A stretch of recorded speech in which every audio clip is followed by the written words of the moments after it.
yo fui al penal 1 a hacer una requisa allí, en todos los ambientes, y tuve que llegar incluso a la celda del señor Vladimiro Montesinos. Está muy lúcido, se encuentra bien de salud, incluso me explica, me dice, mire usted, doctora, ha violado usted la ley, ¿y qué hay de eso que nos enseñó en la universidad, la jerarquía de las leyes? Usted con un decreto supremo ha modificado a la ley, etcétera, etcétera, se acordaba la clase perfectamente. La clase que usted le Está dio, muy es lúcido. decir, él ha sido su alumno. Así es, en la Universidad Nacional Mayor de San Marcos, allí ha sido mi alumno.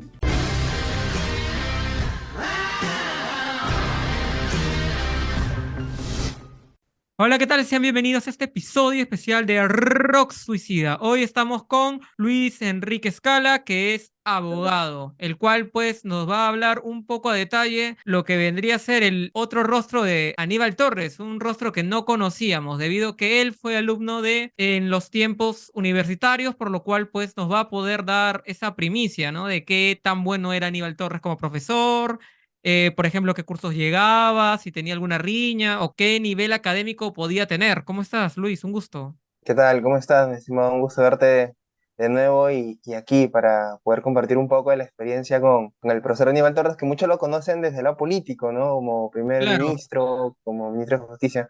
Ahora un poco más, tener la oportunidad de contarlo desde las aulas universitarias. claro, ahora lo conocen como candidato presidencial, inclusive. Sí, también he escuchado. Está con casi más de 1%, creo, de intención de voto, lo he visto ahí al maestro. Claro, él actualmente es también abogado, es jurista, profesor universitario, y siempre hay esas dudas, ¿no? De qué tan, bueno, ya sabemos qué tan buen o mal político puede ser Aníbal Torres, pero respecto a Aníbal Torres en la faceta de abogado o de profesor, pues ha dictado clases en la San Marcos, me gustaría preguntarte, ¿no? ¿Qué cursos él llevaba en la facultad? ¿Qué cursos él enseñaba? Ahora él está enseñando el curso de Introducción al Derecho, que es a los de primer año, que también llegué con él. Segundo año él enseña el curso de acto jurídico. Y justamente el acto jurídico es un curso, si bien es cierto, de Derecho Civil, es Derecho Civil 2 para los que estudian Derecho, pero es un curso aplicable a todas las ramas del derecho, ¿no? Sea Derecho laboral, Derecho constitucional, el acto jurídico es común y aplicable a todas las ramas. Y también enseña en cuarto año el curso de Derecho a los Contratos Parte General. Ahora por lo menos enseña esos cursos, ¿no? Pero yo recuerdo que mi papá también es abogado en San Marcos, mi papá también fue alumno de Aníbal Torres, y me recuerdo que él también me contaba que Aníbal enseñaba otros cursos, ¿no? Obligaciones, se paseaba por todas las ramas del derecho civil en la enseñanza, el profesor Aníbal. O sea que Aníbal Torres ha dejado escuela ahí, ha dejado familias enteras. No, mírate, Aníbal Torres ha sido profesor de Vladimiro Montesinos. Hay una entrevista en la que justamente Aníbal Torres traslada Vladimiro Montesinos, que estaba en la base naval, y ¿Ya? como sabemos, pues lo traslada, ¿no? Invirtió un decreto supremo que Aníbal Torres firma a una cárcel común. Y entonces Aníbal Torres cuenta que el mismo Vladimiro Montesinos le dijo, doctor, cuando lo vio, ¿no? Aníbal Torres fue a visitar a Vladimiro a la cárcel común y Vladimiro Montesinos le dijo a Aníbal Torres, no, doctor, usted acá se está contradiciendo con lo que nos enseñaba en clase. ¿Por qué? Porque yo estaba en la base naval por una norma con rango de ley y usted por un decreto supremo que tiene un rango infralegal me está trasladando esta celda común, ¿no? Y Entiendo. entonces Aníbal Torres cuentan que después de esto él solo atinó a reírse, ¿no? A dar una risa, una pequeña risa, ¿no? Y sí, el profesor Aníbal Torres hasta fue profesor de Vladimiro Montesinos. El profesor ha enseñado añísimos en la universidad. Podría decir que hay muchas semejanzas entre esos dos, ¿ah? Sí, sí he visto, incluso hasta he visto memes, ¿no? Ya todos sabemos por qué y a qué memes me refiero. Pero sí, no habría hay por ahí muchos Y que mucha hacen ironía analogía. también, claro. Esa no me la sabía, por ejemplo. ¿Y de cuántos más habrá sido, pues, profesor? E Yo incluso, creo que, bueno, Montesinos lo llevó por el lado oscuro, yo, porque yo él creo era, que, pues, un abogado de la mafia, por así llamarlo. claro, yo creo que hasta sacando líneas, posiblemente también a nivel Torres estaba enseñando ahí cuando enseñaba Alan García, cuando estudiaba Alan García, ¿no?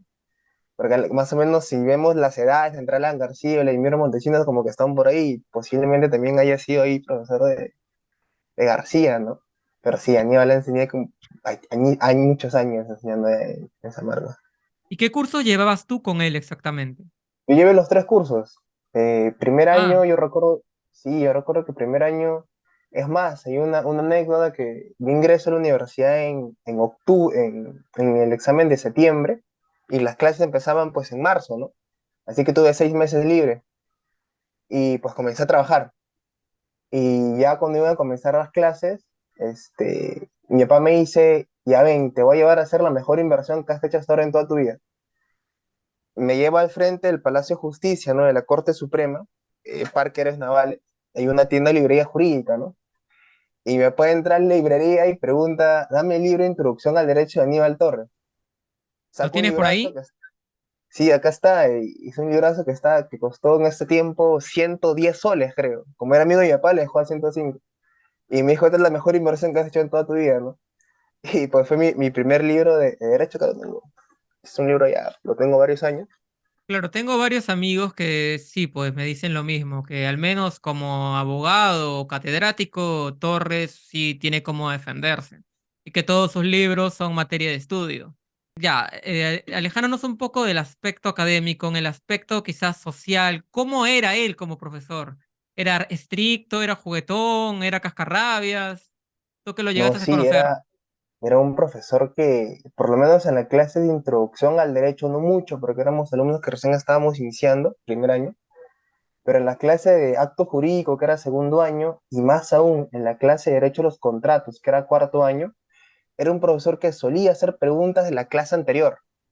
O, por ejemplo, estamos en cuarto año de derecho a los contratos, y hacía preguntas de primero o de segundo año, ¿no? Y era un profesor que en realidad era muy estricto y se molestaba si es que no le respondías bien la pregunta.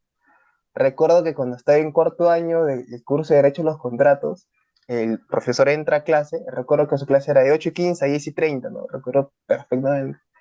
Y el profesor entra y le pregunta a un compañero que estaba primero, usted, ¿cuáles son las fuentes del derecho, no? ¿Cuáles son las fuentes materiales del derecho? Le pregunta. ¿Ya? Y era un tema que llevamos de primer año, ya estábamos en cuarto año. Y mi compañero le responde bien, le responde tres fuentes del derecho, pero de manera incompleta, porque faltaba una más. Y él solo le respondió esos tres y el profesor le dijo, ya, pero falta más. Y algo que jamás voy a ver en la vida es que el doctor le respondió de esta manera, no le dijo, ¿usted cuánto paga por estar ahí sentado? Y mi compañero le dijo, yo no pago nada porque es una universidad pública, ¿no? Fuimos financiados por el Estado. Y el profesor Aníbal le dice, y esto nunca voy a olvidarme, le dice, o sea, usted viene acá a estudiar con el dinero de todos y se da el lujo de venir sin estudiar. O sea, era un profesor muy estricto en ese sentido y se molestaba y se incomodaba, tal vez con justa razón, cuando no solíamos responder de manera correcta a las preguntas, ¿no? Bueno, si O, son preguntas de la clase pasada, yo sí le veo mucha con justa razón. o de años anteriores, o es más, ¿no? Un día también le preguntó a un compañero una pregunta en la clase pasada y el compañero tiene, creo que la peor respuesta que le puede haber dado es, doctor, yo no vine la semana pasada. Y el profesor le dice, no vino la semana pasada y se da el lujo de venir ahorita sin estudiar la clase anterior. Será un profesor muy estricto y que decía las cosas directas, ¿no? O sea, siempre se ha caracterizado por una persona muy directa.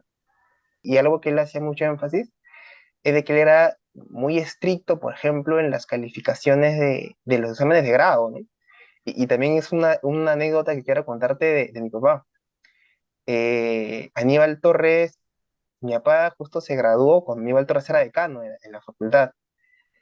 Y él me decía, nadie quería que Aníbal Torres sea su jurado de su examen de grado, porque era muy estricto, ¿no? A jalar al profesor, era muy estricto. Es como que tú respondes mal una pregunta en tu examen o sea, el examen de grado es también para titularte, ¿no? Si tú no pasas el examen de grado, no te titulas. No saca Y la como que haces licenciatura. mal la pregunta, claro, si no pruebas, no sacas el título. Y nadie quería graduarse con Aníbal Torres, ¿no? Yo me acuerdo. Y yo me acuerdo que mi papá justamente, como ya era el día de su examen de grado y faltaba un miembro de su examen de grado, porque son tres, ¿no? Y dice que él fue a hablar con el decano, que era Aníbal, y Aníbal le dijo, no te preocupes, si en media hora no llega tu jurado, yo me pongo ahí de jurado.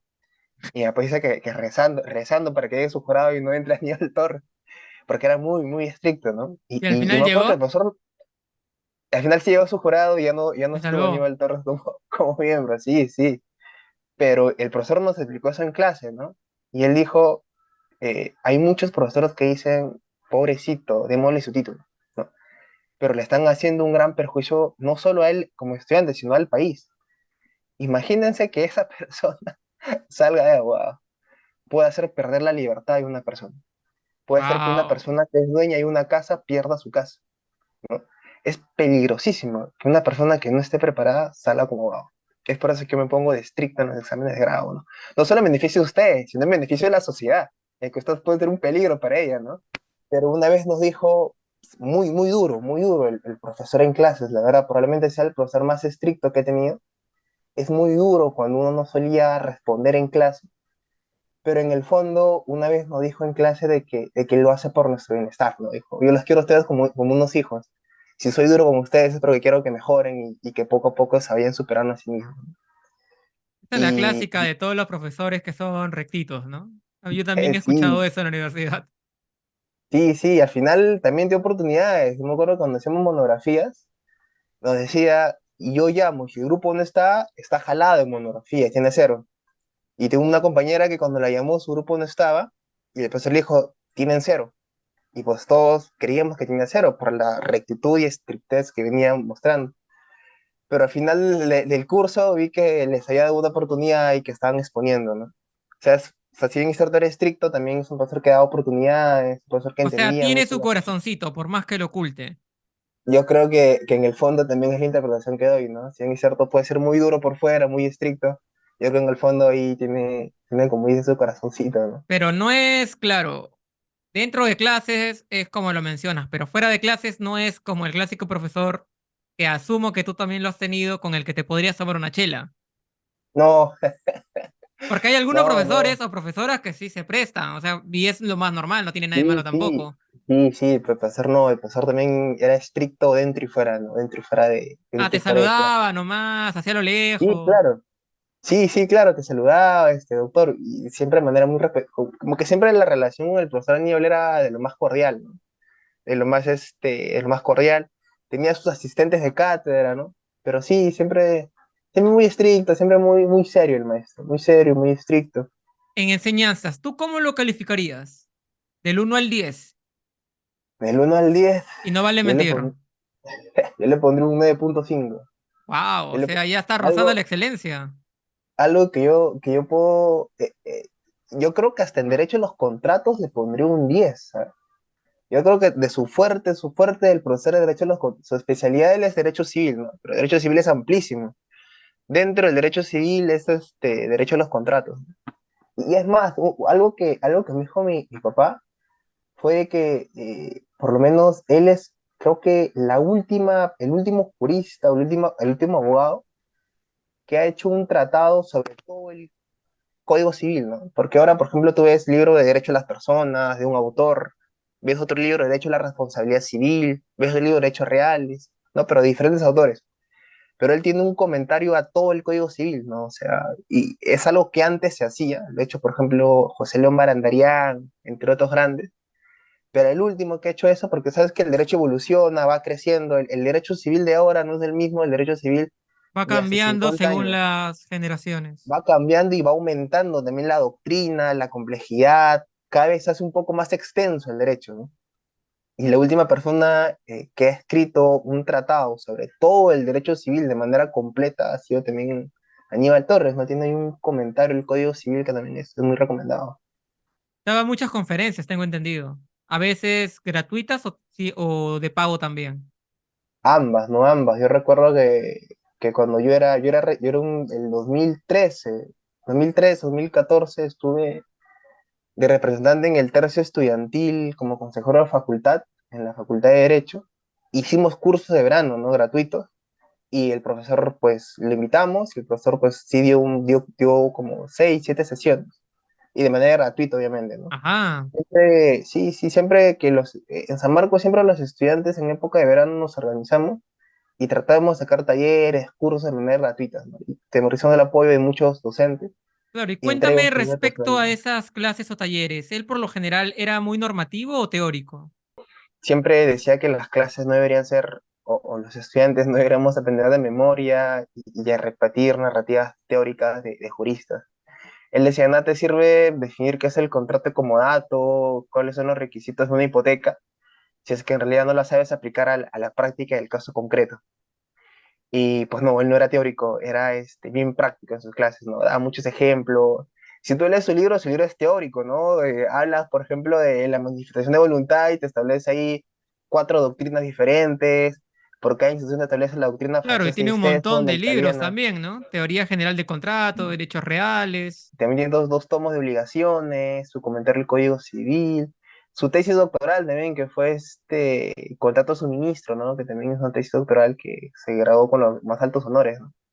No, iba a decir algo que resalto del profesor, es de que tenía mucha aceptación en los estudiantes, ¿no? Y una anécdota particular y muy personal que me tocó vivir con él, es que lo que pasa es que en San Marcos, cada cierto tiempo, cada 3 años, se eligen autoridades. Por ejemplo, el decano de la facultad, ¿no? El decano es la máxima autoridad. El decano en ese entonces lo elegía el consejo facultano. El consejo facultad lo conforman docentes y los representantes de los estudiantes. Nosotros, pues, éramos representantes de los estudiantes. Y lo que siempre hacíamos era llamábamos a consulta estudiantil, ¿no? O sea, elegimos a los estudiantes, ustedes, ¿cuál de los profesores quieren que sea su decano? Y lo que ustedes digan, nosotros que somos representantes estudiantiles, que nos representamos en el consejo de facultad, vamos a llevar esa voz al consejo de facultad para que esta persona sea elegida. Y entonces hay elección entre los profesores que en ese entonces quieren ser candidatos. Yo me acuerdo que el profesor Aníbal Torres acepta ser candidato para decano. Está el profesor Ñique Lapuente, que también es un profesor muy queridísimo y que también fue candidato a la presidencia por los fonavistas. También es un referente muy, muy bueno. Y otros muchos, ¿no? El profesor Raúl Chanamé, Germán Esmola Arana, Simelo Bancabar, etc. Y yo me acuerdo que esa elección la gana el profesor Aníbal Torres, ¿no? La mayoría de estudiantes dice, yo quiero que Aníbal Torres sea el decano. Y nosotros, pues, esta voluntad de los estudiantes la llevamos, ¿no? Al consejo de facultad. ¿Por Es cuánto un tema tiempo de que el duró profesor, todo su decanato? justamente, es de que Aníbal Torres ganó la consulta de los estudiantes, pero no obtuvo el respaldo de los docentes, ¿no? En el Ah, consejo man, de ya. facultad hay más representantes de los docentes que de los estudiantes. Los docentes eran algo de 14, estudiantes éramos 7, ¿no? Los 7 estudiantes votamos por Aníbal Torres, pero el resto de los docentes decidieron votar por otro candidato, ¿no? Al final no ganó, pero qué anécdota de que Ah, Aníbal ya, Torres ya. le, de que Aníbal Torres ganó la consulta por lo menos a nivel de los estudiantes, e incluso le ganó a un profesor que es muy querido, que también es Ñique Lapuente, ¿no? Que todos pensamos que Ñique Lapuente iba a ganar, pero al final ganó el profesor Aníbal Torres, ¿no? Contra todo pronóstico. Pero Dio no, la el profesor sorpresa, también ya como había, dicen. sí, sí, dio la sorpresa, pero el profesor había sido decano de la facultad también años antes, fue decano del Colegio de Abogados de Lima, ¿no? Pero sí, es un tema desde la aceptación en San Marcos que tiene Aníbal Torres, ¿no? Por cierto, ¿tú identificaste cuando lo conociste su postura ideológica? ¿O eso tú ya te Eh, diste cuenta después? O sea, tú dijiste, ah, este es medio zurdito. O no, no, es ya, que o quizás nunca lo dio a relucir. Es que en realidad algo que no mucha gente sabe es de que Aníbal Torres, por lo menos en clase, no daba esa intuición de ser de izquierda, ¿no? Aníbal Torres, mucho de lo que te hablaban de centro o incluso de derecha. Aníbal Torres en realidad nunca ha tenido esta postura de izquierda, él siempre ha tenido una postura de centro, ¿no? O de centro derecha, incluso, o un poco centro izquierda, ¿no? Como La profesor. verdad, en sus clases, porque incluso el profesor muchas veces al inicio de las clases, unos 15 minutos, hablaba un poco de actualidad y realidad nacional, siempre, como, esperando también a que lleguen los alumnos, el profesor era puntual, 8:15, 8:15 estaba él, pero los alumnos llegaban a las 8:30, así que el profesor calculaba y esos 15 minutos hablaba de temas generales, de educación, de realidad nacional, ¿no? Y tú ves que su postura no era de izquierda, ¿no? En realidad Aníbal Torres asume su postura de izquierda recién cuando decide apoyar a Pedro Castillo. Antes de eso, y esto lo suscribo y lo puede suscribir cualquiera que conoce al profesor, no ha sido de izquierda, ¿no? Incluso Aníbal Torres por ahí también, y eso es un dato también que hay que manejar, ¿no? Porque no todo es lo que es como él se dio a conocer en su momento, de que el profesor también formó parte, ¿no? En la comisión, de una comisión que se hizo en el gobierno de Fujimori, a Y esté efectos bien de hacer ese sonado, ¿ah? tránsito en San Marcos. Claro, Claro, su pasado fujimorista. claro, y por eso es que él ideológicamente, antes de que él ahí decida apoyar a Castillo, yo no lo daba de izquierda. Yo lo daba o de centro derecha, ¿no? A lo mucho centro izquierda. Por eso es que Aníbal Torres yo creo que decidió asumir esta postura de izquierda cuando decía apoyarlo a Pedro Castillo y a su proyecto. Ajá. ¿Y tú conoces algún caso de repente de él donde él se haya hecho popular, famoso, algún caso que él haya llevado a los tribunales, que se le recuerde por eso, o que él haya comentado? Mm, por lo menos un caso conocido, emblemático, público, ¿no? Que haya aparecido en los mediáticos, no, particularmente no lo conozco, pero él buen tiempo ha sido abogado de Telefónica. Él sí nos contaba que cuando él se graduó de la universidad estuvo buen tiempo abogado de Telefónica y fue donde también el profesor estaba a estudiar de becado a la Universidad de Studi Roma, ¿no? En Italia. Y una anécdota que el profesor siempre nos contaba es de que él cuando estaba en Italia y de que él estudió primer puesto, sacó primer puesto, ¿no? Fue un estudio que hizo allá de especialización. Y él dijo, ¿ustedes creen que yo saqué ya primer puesto en Italia, ¿no? Estudiando más lo que me enseñaban allá. No, decía, yo saqué primer puesto allá en Italia estudiando lo que me enseñaron acá en San Marcos, ¿no? Y por eso él decía, ¿no? Ustedes tienen la potencialidad de ser los mejores estudiantes en cualquier universidad, pero pónganse a estudiar, ¿no? Y él siempre nos recomendaba lo siguiente, el día tiene 24 horas, decía, 8 horas para que descansen, 8 horas para que estudien, ¿no? Y 8 horas para que se dediquen a relajarse, ¿no? O a hacer las actividades que ustedes deseen. Y él dice, y él siempre dividía las 24 horas del día de esa manera, ¿no? Claro, era un profesor pues muy metido en lo que vendría a ser la enseñanza, que siempre le gustaba que sus alumnos se exijan y que den y sobrepasen pues sus propios límites para poder ser los abogados que son. Y estoy seguro que tú eres prueba de ello también. Sí, el profesor siempre ha sido muy, muy estricto, ¿no? Como reitero en esa parte. Pero como una vez también nos dijo, y es un video que se hizo viral entre yo ya estaba egresado, pero una compañera que lo publicó en su estado, y luego vi que varios compañeros también lo volvieron a publicar en su estado, que era 2021, en la que el profesor dijo, ¿no? Si es que yo soy esto con ustedes es porque los quiero como mis hijos y quiero que ustedes se vayan autosuperando, ¿no? Es un video que sí es un tanto viral, muchas personas lo comenzaron a compartir en su estado de WhatsApp. Bueno, Luis, pregunta final ya para ir cerrando pues este breve conversatorio, recordando pues la vida académica o laboral de Aníbal Torres, que no muchas personas lo conocían.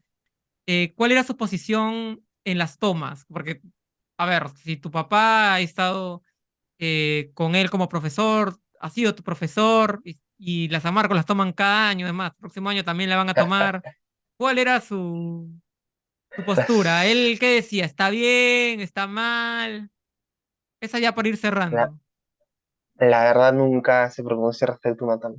No, la verdad, la verdad cuando yo estaba en la universidad, la Nunca, verdad sí, la nunca dijo toma, nada, nunca opinó. no, nunca opinó. Cuando estaba en la Mm, universidad, yo creo que la sospechoso, FUSU, ¿no? sospechoso. Yo creo que la FUSU, ¿no? Que es de San Marcos, que es Claro, la la Federación federación. de Estudiantes de San Marcos, yo creo que cada año hace una toma para legitimarse, ¿no? A veces hay tomas que no están tanto fundamentadas. Hay tomas yo creo que pueden fundamentarse, hay tomas yo creo que no. Pero por lo menos cuando yo he estado de estudiante, en la época de clases nunca se realizó ninguna toma de la universidad, ¿no? Por lo menos con estos estudiantes. Las tomas siempre se realizan en febrero o marzo, en época de vacaciones. Por lo menos cuando yo he estudiado, que es de 2012 al 2018, nunca hubo una toma, ¿no? Y nunca hubo esa interrupción con las clases, por lo que al profesor nunca le he oído, Nunca se, hablar nunca se de una evidenció toma. su postura respecto a las tomas. De la política de la universidad, no, Ni nunca de la hablaba federación de. tampoco. No, tampoco. Recordemos que la Federación de San Marcos se reconstruye recién en el 2016, más o menos, ¿no? Ya cuando yo estaba casi de salida. Es que se reconstruye la federación. Porque antes no Incluso estuvo. tengo entrevista con el presidente de la Federación San Marcos y tengo otra entrevista con un grupo que es opositor a Ah, la, sí, a la sí, FUS. sí, sí estuve viendo la entrevista Sí, por ahí hay un con el de la TikTok que federación. se viralizó. Y eso ha sido todo, pues, con Luis Enrique Escala, abogado administrativo, al cual agradezco haberse tomado tu tiempo para poder acceder a esa entrevista. De verdad te deseo los mejores éxitos tanto en tus proyectos laborales como personales. Da igual, mi estimado Rock Suicida, muchas gracias por la entrevista y pues siempre nos estamos presos para cualquier cosa, y estamos en contacto. Muchas gracias y un saludo a todo tu público. Gracias. ¿Tienes alguna red social donde deseas que te puedan seguir o comentar? Tengo, ¿O, por o ahora algún tengo mi, número para que puedan, pues, buscarte como abogado, pues, tú eres abogado administrativo? claro, pueden escribirme mi Facebook, ¿no? Luis Enrique Escala Vallejos. Escala comienza con S, ¿no? No comienza con S, SCALA. Y cada cierto tiempo me invitan para hacer ponencias o charlas o conferencias de derecho constitucional, ¿no? Por ejemplo, el tema de la vacancia, la Constitución constitucional, tema de la posibilidad de adelante elecciones, ¿no? El tema jurídico de la Asamblea Constituyente, ¿no? Cada cierto tiempo me invitan y en mi página de Facebook siempre cada 2 meses me invitan en mi página de Facebook siempre coloco los links de los diferentes grupos para que si desean o también puedan ahí escuchar. Estoy seguro que sí. Y bueno, eso ha sido todo de mi parte. Les recuerdo que también estoy en Instagram como Kevin-Omega-, en TikTok como Rock Tabú, en Facebook también con el mismo nombre. También invito a la gente que si han llegado hasta esta parte del video, se suscriban, dejen su like y compartan el video. El que les habló fue Kevin Omega. Hasta que nos volvamos a encontrar, Tinko Nakama.